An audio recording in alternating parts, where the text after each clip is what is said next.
the secret to eliciting or getting and extracting the power of mantras and incantations. So many people are doing incantation. Doesn't matter which Christian religion, Muslim religion, Hindu religion. The mantra doesn't necessarily have to refer to, a particular religion. All religions have some type of incantations, and even agnostic religions, satanic religions, right? Even affirmations, positive affirmations. But there is a way how to extract the power of it and maximize it that very few people know about, right? So I'm going to be discussing those points in this video today. For those of you who like the contents of my videos, please don't forget to press like and subscribe if you haven't already to my channel. This is going to help my channel to be able to reach out to so much more people, and you'll be actually helping the people, not only my channel. And I thank you on behalf not only of myself and my channel, but also on behalf of the many people who will benefit by your simple app. A very big thank you. So for those of you who don't know me, I am Osman, hashtag the blind Muslim yogi. I'm a bioenergy healer on a master level with telepathic healing capabilities, specializing in critical care recovery and terminal illnesses, amongst a host of other psychological, physiological, and even spiritual ailments. If you have any condition that that's troubling you, and you want to consider energy healing as a complementary method or as an alternative option, please feel free to contact me for a free consultation. Visit my website yogawellness786.com for more information about my services. And remember that you can even get try a 10-minute anxiety fix delivered to you telepathically anywhere immediately for just $5, less than the price of a Starbucks coffee. It's a 10-minute anxiety fix for just $5. So also remember that I am a yoga and meditation teacher as well, having been practicing this art for almost 50 years and teaching it now for 46 years totally free throughout that period. And in that period also had the great opportunity to study under great masters, but the uniqueness was that they were all from different schools of thought, from different cultures across the globe, from the Far East, the Middle East, the West, and including the scientific communities. I've gathered all that knowledge and put them together, creating simplified, better protocols adapted for the 21st century, basically making them faster, easier, quicker, more results oriented.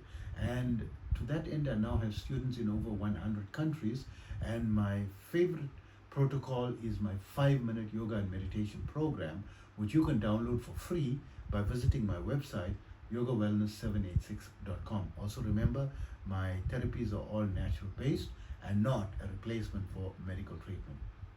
So I had also the opportunity to try, practice, and reap the benefits of many types of mantras. Especially, I wasn't always a Muslim. I reverted to Islam about 20 years ago. Prior to that, I tried all other kinds. I tried Christian invocations. I tried, the ancient invocations, ancient mantras, right? From the Vedic traditions, right, and the Tantra traditions, and studied under great teachers and masters, and also practicing practically myself, and found there were shorter, easier ways to get and see the results of it. Especially in Islam, there's so many powerful incantations, from the Islamic texts. I mean, the Muslims know about it, and just that you don't know the methods of maximizing the power of it. So even people, they study, and Tantra is becoming very popular, or the mantras, and they get a guru, and the gurus give them a mantra. The gurus themselves don't know the full, secret. Most of, let's say, this mantra don't reveal the secret to other people. Try to choose a set time and recite X number every day, right? And that's basically what they will tell you. But the way you breathe is very important. So number one, you have to do a minimum 1,008 count, or 1,000 count, right? Minimum. So usually in the Vedantic traditions, they say 1008 or 108. It's not, people mistaking that 108 is the holy number. It's not 108 the holy number. The number 8 is the significant number. There's no number. How can a number be holy, right? There's just some significance attached to the number 8 as a reminder what's the purpose of these, ultimate purpose of these incantations, especially from Vedantic perspective, is so if you study the ancient texts, the very ancient texts of the Vedantic traditions, it will describe God in an illusionary matter, not illusionary, like a referral base, the one with the 8 qualities, the 8 qualities or the 8 perfections. So usually they say a person reaches the pinnacle of perfection in yoga when he raises his life force energy and he unites with the cosmic energy, the supreme, and becomes, and in that unification it's like a drop, merging into an ocean and becoming the ocean. It's not that you become God or you become everything. You're just conscious of everything with that close connection, right? How can you be God? You cannot be.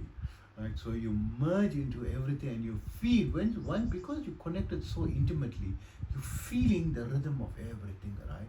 The rhythm of perfection, because the entire cosmos is moving, synchronously with perfection by the direction of some amazing intelligent force, right? So they consider, then you get they always say there's 8 siddhis, right? So there's thousands of siddhis or powers, magical powers, right? But they always refer to the 8 big ones, in Vedantic literature. The number 8 is, that's basically the purpose is to attain perfection and mastery of yourself, and removing the veil of ignorance and seeing things in its correct perspective, and increasing your potentiality as a human, where you are best using 8 to 10% of your power, and your capacity, your brain capacity, and you now can use 100%, or as close as possible to 100%, by opening up and awakening the dormant potentialities that are in you, especially these are spiritual in nature, or quantum, or higher dimensional in nature, right? So you open your more nuanced capacities, as a human, and life becomes so much easier to navigate. Imagine you got a Ferrari in your garage, right? Parked there, and you're using a bicycle to work every day. So you can use, so using the mantras correctly is going to do it. So a minimum, they recommend 1008, right? So the number 1008 or 108, right? So 108 is not going to get you anywhere, right? It's just like anecdotal, something like, because you're doing so many mantras, you don't want to forget the mantra, right? You don't want to forget it, because if you don't use it, you're going to lose it, right? So you're going to forget it. Just to keep it, one day when you have more time efficiency, you can do more count of it, right? So the minimum is 1008 that you have to do on a daily basis, and not miss any single day. Once you miss a day, you lose that traction. What actually happens is you get a connection, like a rhythm that forms, and the mantra is a sound vibration, and the sound vibration has got a certain geometric form, that if you recite the mantra to, like you can say, into a glass of water and put it under a microscope and freeze it, right? You will see a specific type of geometry in the way in which the atoms and the molecules start forming some type of patterns, right? And you recite a different mantra, it will form a different pattern. You recite even affirmation like love or peace or strength, or selflessness, or strong willpower, or determination, right? Things like that, or your own personal affirmation, that I feel more and more power on each, with each and every breath, like something like that. You can do some type of incantation. It really powers you up, right? So there is this thing, you break the chain once you miss a day. Don't miss any single day, right? And have them in blocks of 10-day cycles, right? So if you want to take a break after every 10 days, because you must gain 10,000 sets of 10,000 counts are considered like one unit, one block that you will never lose. It forms, it settles in your body from the Vedantic traditions, that even if you die and you born again, which Vedanta believes in reincarnation, and myself as well, I believe from my own experience and analysis, studying deeply, that despite all the controversy, that this is actually correct. That even when you will not lose that benefit of that particular mantra, whatever you've gathered. Because some people are chanting in tens of millions, right? Count altogether. You're not going to lose it when you die. If you have to be born again, wherever you're going to go to in the year after, you're carrying all that benefit with you. You can't take your money with you. You can't take your family with you. You can't take all the things you gather with you that you're working so hard for and accumulating. You can't take but your mantra you take with you. Your good deeds you can take with you. Your bad deeds also you take with you, right? So these are the important things, on the mantra, the count, not breaking 10. And then you want to build every 10,000 to reach a set of 100,000. So you count in sets of 100,000. How many sets of 100,000 you've done? And you must try to reach 1 crore. So you reach like a significant level, like one set of completion. It's like you're finishing every semester. You're going to classes every day. If you miss a single day, you go backward. You're putting yourself backward. And actually, you have to start, you lose, let's say you did 7 days in a row, 7,000, right? Plus 7 times 8. Don't count the 8, but you're doing the 8 every day, right? As a reminder for the 8 perfections. Or you going to the perfection as a human, right? In the long term. That's the long-term goal and the ultimate goal. Not the power that the mantra going to give you. That is a byproduct, which is of course the initial reason that you're doing it, right? Is to get that byproduct. So let's say you reach 7 days and you reach 7,000 and you missed a day. You are sick, or you had to go for a function, or you had an examination to do. Any life happens, right? You lose that 7,000. Then the next day you start from zero again until you reach 10,000. That's when you lock it into your body. So you will never lose sets of 10,000 that's locked in. And then each 10 sets of 10,000, when you reach 100,000, you reach like level 1. And you need 100 levels of 100,000, which comes to 10 million, right?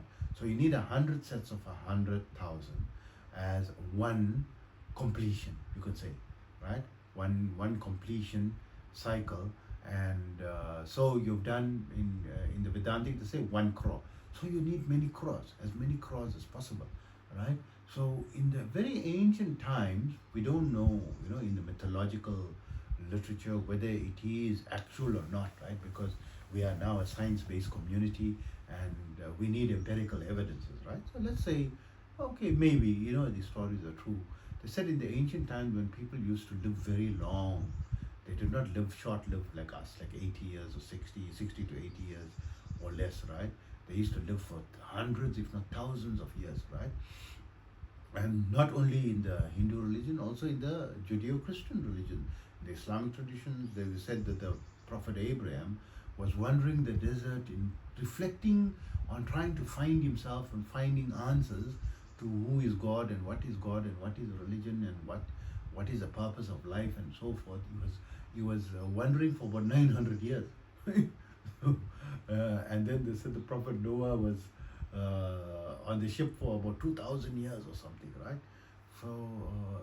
So people, they dismiss these type of things, said, who lives that long? But if they used to do mantras they sit in one place and they did for ages, for very long periods of time, according to Vedanta, right? In the Satya Yuga, when people had the longest lifespan. So they used to spend thousands of years only meditating and doing this incantation. So Don't think you're doing 10 million. It's like a big count, right? So this is rule number one, right? A very big secret. Now you're gonna, and people, they just want everything today. So I'm reciting this mantra now for the last month. I'm not seeing any result. I'm not seeing any result. I'm doing it for a year. So minimum must make a commitment 3 years. I'm going to do this daily at a set time, and come hell or high water. And normally they choose the early morning hours because life doesn't happen normally in those hours, right? Between 3, 4, or like 2, the time before sunrise, right? Is a quiet time that you can maintain consistency with, right? The second very big secret, when you're doing this type of count, it is very important for you not to recite this haphazardly, like breathing however you feel like, right? Because you will start to experience pain in your back or your chest or somewhere, like odd pain. You think there's something wrong with you, or you're getting a heart condition or something, right? Or your liver is packing up or something, but a sharp pain comes. That's because something called an airlock happens, because you're breathing. When you're getting the power of these mantras, it requires a certain rhythmic breathing. It must be a rhythmic type of pattern breathing. So the way that you have to do is using a pranayama method together with the incantation called so hum, and some people say hum so, right? It doesn't matter which way you call it, but basically you breathe in through the nose, and then you chant. Let's say you say you're chanting peace, right? Or I am power, right? I am invincible, right? I am invincible. I am invincible. I am invincible. I am invincible. I am invincible. I am invincible. Till the breath is finished, right? Then don't breathe in again. Don't take a single breath to your mouth. Once you breathe in, that's what causes the lock and pain. You'll experience it. So when you go, if you don't believe me, so eventually when you're doing this count, when you experience the pain, then to relieve the pain, just sit for about 2 to 3 minutes and just breathe in deeply through the nose and breathe out slowly through the mouth. Right? Breathe out slowly. So you breathe in through the nose again. Don't breathe. No breath through the mouth. Right? Only in breath through the nose and only out breath through the mouth. Consistently until the mantra is finished. Right? Your set for that setting is complete. You'll notice you'll be able to say more as you're progressing day by day. You can say more and more within one breath. First, you'll be able to say like 1 or 2 or 3 incantations in one breath. Then you can say like 5, 6, 8, 10, 20, 30. Some people your breath becomes so slow. You're slowing your breath down because whereas your breath becomes slow, your concentration becomes more focused. You absorb the words and you bring your mind to focus on what you're saying. It's becoming easier, right? So it's going to be so much more effective if your focus is improving. So that comes to the third point. You must try not to mispronounce these mantras because it can mean something opposite. Because like there's some beej mantras, right, that has reem, and some have shreem, for example, right? And some have clean, and some have cream, right? Don't say cream and clean. They are different vibrations. They're trying to create a different pattern in your body, and that pattern creates a certain type of resonance and magnetic field around you that creates a certain type of affiliation for certain type of energies, right? Because everything works with energies, right? It's a very little understood field which science is now starting to unravel the relation of quantum physics to spirituality, right? And there's you can read the works by or try to follow a person by the name of Billy Carson, an American guy. He's got his own TV channel, his website. Just search for Billy Carson, and I think it's called Forbidden Knowledge, right? His channel is called Forbidden Knowledge. The number 4, BIDDEN, knowledge, right? Forbidden Knowledge. I don't know why people like to do things that way. Just do the standard way, that makes it easy for people to find you. He's even written a book on the scientific findings relating to what science agrees on on the dimensions. I think there's 11 dimensions already discovered or identified by some renowned scholars of quantum physics, right? And so forth. So you want to pronounce the words clearly, and then your aim is to focus your mind on it. So of course, no, everyone's mind going to keep wandering. This is normal. It's not, you're not doing anything wrong. It's part of the process. So when you notice that you are drifted or far, just keep bringing it back. Eventually your mind will become more and more mindful. You will improve. It's a type of mindfulness practice as well. So you're killing multiple, you're getting the benefit of the mantra, getting the benefit of pranayama, you're getting the benefit of slowing your breath down and improving your health, and you're getting the benefits of mindfulness practice and quantum physics. So many benefits you're getting, right? So you keep doing it, and you're getting better at it. So one of the secrets also is to your sitting posture. Sit in a comfortable posture. You can sit on a couch, but better is if you can cross your legs, because you'll find your focus and concentration improves over time. You'll notice the difference, right? Once you start mastering these things and becoming more and more consistent, you'll notice if you this simple cross-legged position, right? Simple, it doesn't have to be in any of the complicated thing. So of course, if you can sit in Siddhasana, you can Google that, what is Siddhasana, Siddhasana, Siddhasana. It is a power in itself. It changes your the way in which energy circulates in your body and increases the power of the energy circulation. You just by sitting in that posture, it is actually considered a mudra, something that enhances your spiritual power just by sitting in it, right? In that position. But sitting in simple cross-legged, it decreases your sleepiness, increases your focus and concentration as well. So in the beginning, it's very difficult. I couldn't sit cross-legged, for decades, and although practicing yoga for almost 50 years, I thought sitting cross-legged was not an important thing.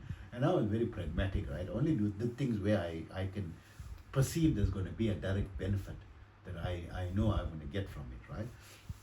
So I couldn't say, I said people sat cross-legged in yoga because they didn't have chairs, right? In the olden days, we got comfortable couches, and we got and I even attained Saamadhi levels, multiple Saamadhi levels. I was sitting on, comfortable couches and chairs, not sitting cross-legged. Then later, much later, right? I think decades later, about 4 decades later, only about, I would say about how many years ago? Say about 7 years ago, right? Or 8 years ago, right? 6, 7 years ago, I decided to see what is in it, right? Because when I used to practice meditation, and I had difficulties to sit cross-legged, and what spurred me to learn to sit cross-legged, because being Muslim, in Ramadan we used to go to the mosque, and in the Middle East we go there to break our fast, right? So food is given in mass scale, in the mosque during the break time of or they say opening fast and breaking a fast, whatever it is, right? The time at sunset when you're going to be eating, right? So everyone's sitting and on the floor cross-legged, and I just couldn't sit like them. I had to lift my knees up and sit uncomfortably and trying to eat, and they were sitting so easily and eating, and I couldn't sit. It was very painful. I said no. And then there were multiple Ramadans experience. Like eventually I said, hey, no, I must find a way how to learn to sit. I must practice sitting cross-legged. And the secret to sitting cross-legged, is not twisting your joints at the knee. That is the mistake people do, right? Especially when you're getting to the more twisted one. Just bring the soles of your feet together, right? And wherever you're watching television or you're scrolling, and try as much as possible to just sit like that. Don't push the thighs up, but the inner thigh, the tendons there need to stretch, right? And it takes time. It took me about 2 years to practice. And whenever I meditated, I sat cross-legged until it was paining, and then I uncrossed it, right? So I sat on the couch on a comfortable sitting place, and I crossed my legs. And when my legs pained, I uncrossed and I continued my meditation until the next day. And eventually, I was able to sit 10 minutes, and I was able to sit 15 minutes, 20 minutes, 30 minutes, 1 hour, 2 hours. So now I can sit like 2 hours, right? Depending on if I'm doing my Kriya, I can sit, for long periods of time, because the energy, when that energy, meditation energy permeates your body, entire body becomes very loose, right? So it is something that dramatically, significantly enhances the power of you, because you're sitting, it's your time, you're doing this incantation for some type of power, you're going to get it doing this thing. So these are secrets that people don't know, right? About the mantras and recitation of the mantras, right? So I'm not going to any specific mantra. I know it's up to you, but these are some of the basic rules, in incantations, and then the diet in which you follow, because this energy, it is a very powerful energy. The spiritual energy in you. Everyone has got spiritual power. You start unveiling like layers of an onion. Layer by layer, you start opening and going deeper and deeper to the nucleus of your power, which is very strong. It is mind-blowing how strong, right? It's called the Kundalini power by some. But it peels off layer, and you get more and more spiritual power. You're unlocking the spiritual power, within you, with these incantations day by day. And, and you sit in the right posture, and you're doing the right breath work, and you're going to increase your personal power, right? So willpower becomes very, very strong. So what I notice is, like me, I have a very strong willpower, and I was not an average person. I was way below average person. I think most of you are average people, right? Actually, you must be above average if you're listening to my videos for this long, and in this type of subject matter. Whenever you mentioned the word yoga and asked me a question, I said, let me congratulate you and let you know something about you that you don't know. The fact that you're thinking about the subject matter and asking, and have the capacity to listen to this answer, you are the top 1% in evolution on this planet. Top 1, actually, I would say top fraction, 0, you are not even 1 in 100,000. You are so rare. You are less than 1 in 100,000, probably 1 in a million, maybe even less than that. It seems like an exaggeration. So, you are so rare, right, that you are in this, and you are able to, build your power. Follow these rules, the simple things, and invoke and experience the magic of the power with consistency. Imagine you do this for 5 years. 5 years from now, when you do especially you do the ancient ones, that is, proven, time tested and proven. And a lot of people say, I'm doing this mantra, I got no benefit, nothing's happening, because they're not doing it correctly, right? And different people's on different levels of evolution. We don't know what people did in the previous lives or in the current lives, and how much of mindfulness they practice, involuntary mindfulness. When you're sitting on your social media, on your handset for 8 to 10 hours a day, it's a type of mindfulness. You don't have to sit cross-legged and say, whoa,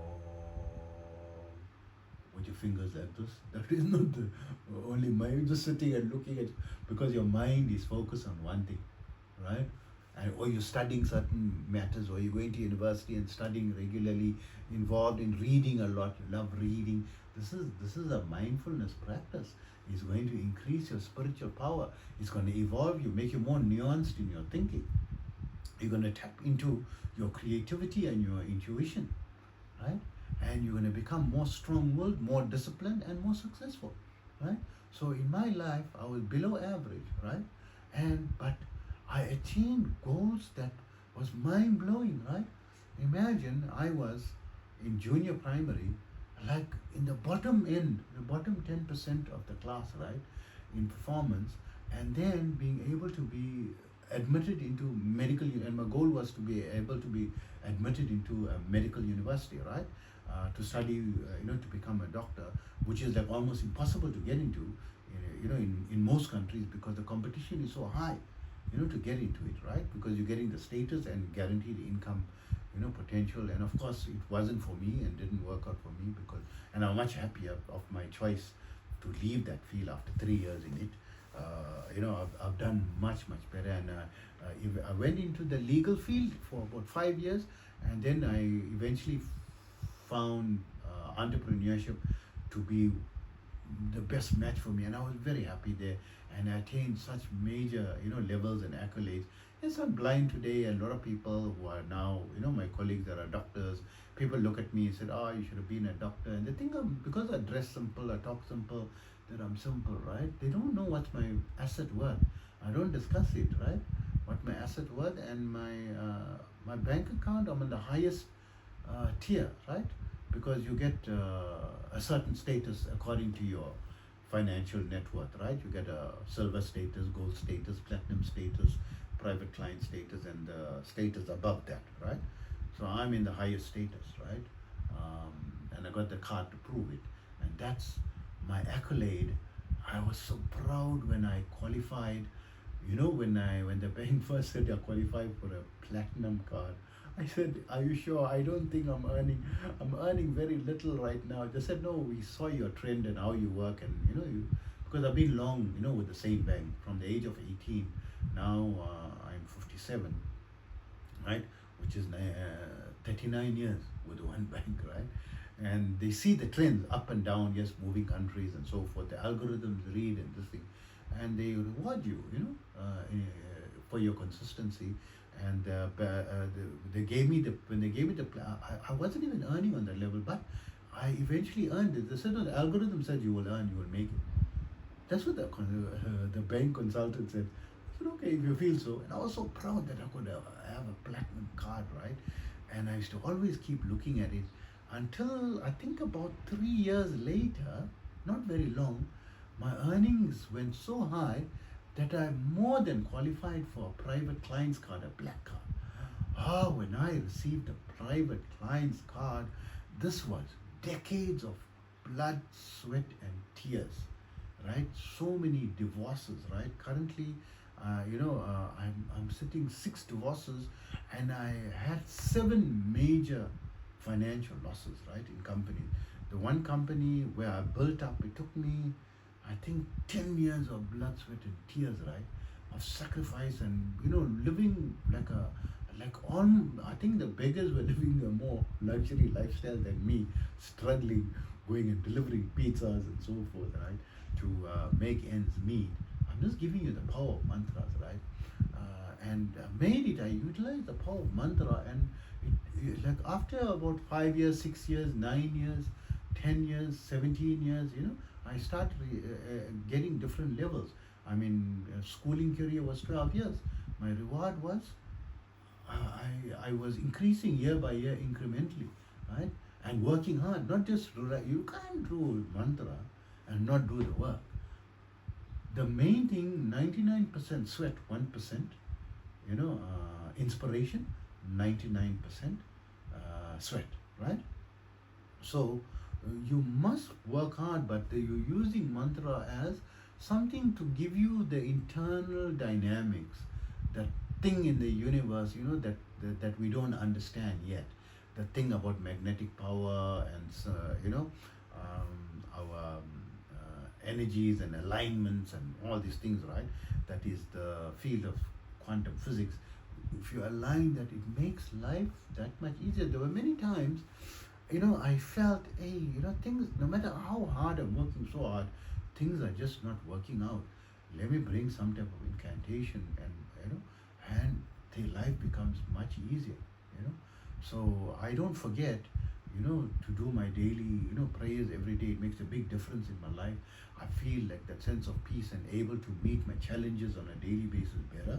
I don't forget to recite the Quran every morning and every evening, especially, certain the thing. Or you can do your morning, morning eve worship the Lord. You could read a chapter of the Bible, or there's a book called The Daily Bread, or whatever it is, right? Recite your Gayatri mantra or something, right? Something you can do, to connect with every time. Give you that little, the belief. It's the belief in you, and also these things, the energy. Every when you think of certain people, you associate with the energy. You think of Einstein, you associate with these mathematical power. You think of mathematical is amazing mind, right? You immediately in that frame of mind. Of course, you're not going to become Einstein, You have to do a lot of work, right, to reach that level, or whether you'll ever reach it, we don't know. But I believe with yoga, you can exceed this level, right?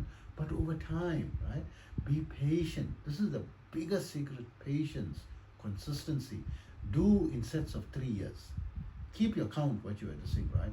So I don't try to count the counts, how many thousands that I just say no, I'm gonna just do this for the rest of my life and do this daily and not miss a single day.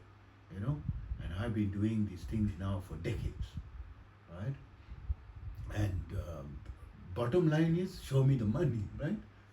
I got the highest financial status, you know, and I haven't met face to face, right? I haven't met face to face or spoken, you know, directly, even on the phone or otherwise, with someone wealthier than me in asset value, in knowledge, also in asset value, right? Or in worth, right? So that's the result of it. Why are you going to practice yoga, meditation, mindfulness if it's not going to show you the money? Show me the money. It's not bring you, but directly give you that discipline, the frame of mind. So hope this helps you in your journey in life, and I wish you all the best success in attaining and achieving all the goals that you set. Right? And don't be afraid to set goals that are mind blowing. Right? That are not just something like, you know, don't try to increase your income by 5 or 10%. Increase it 100-fold. Make that your goal. Make it 1,000-fold. Make it 1,000,000-fold. Right? Set high goals, because whatever the mind can conceive and believe, it can achieve. And I believe very strongly that mantra is a very instrumental part in being able to get you there in a very simple and easy way, much easier than sitting, you know, blankly and trying to be mindful or doing pranayama exercises. It's an easier combination of pranayama, sitting posture, mindfulness, you know, everything in one, and bringing certain, you know, resonance and frequency into you.